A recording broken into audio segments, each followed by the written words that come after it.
जय जगन्नाथ। अर्चना happiness channel को आपण मानकु स्वागत। आसंतु आज गोटे सुपर हेल्दी ब्रेकफास्ट प्रस्तुत करवा जहा कि गजामुगर सालाड। सेथिमाय नेबा गजामुग, काकुड़ी, गाजर, धनिया पत्र, टमाटो, बीट, लेंबू, कंचा लंका। काकुड़ी के छोट छोट करी काटी नवा। तापर गाजर को हमें ग्रेट कर नवा। तब सबुड़ा एमती ग्रेट कर चुनचुना करके काटी नवा। काटी नेला परे तापर हम से गजामुग रे काकुड़ी पकेवा।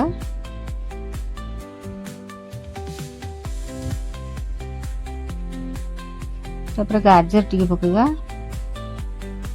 तापर बीट पकेवा।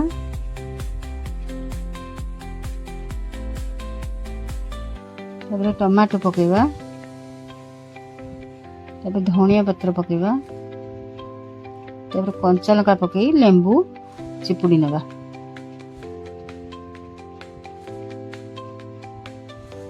तापर बीट लुण टे पकेवा।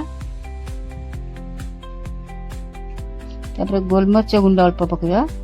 पके देई भल से मिक्स कर नवा।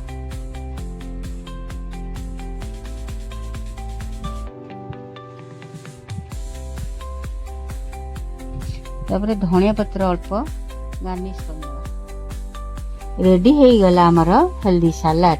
एटा प्रस्तुत करवा बहुत इजी। देखंतु एबे गैस जो महंगा हलानी आमे बिना गैस रे एमिति ब्रेकफास्ट गोटे तैयारी करी खाइबा। गैस बंचेबा, निज देह को भी हेल्दी रखबा। रहिली जय जगन्नाथ।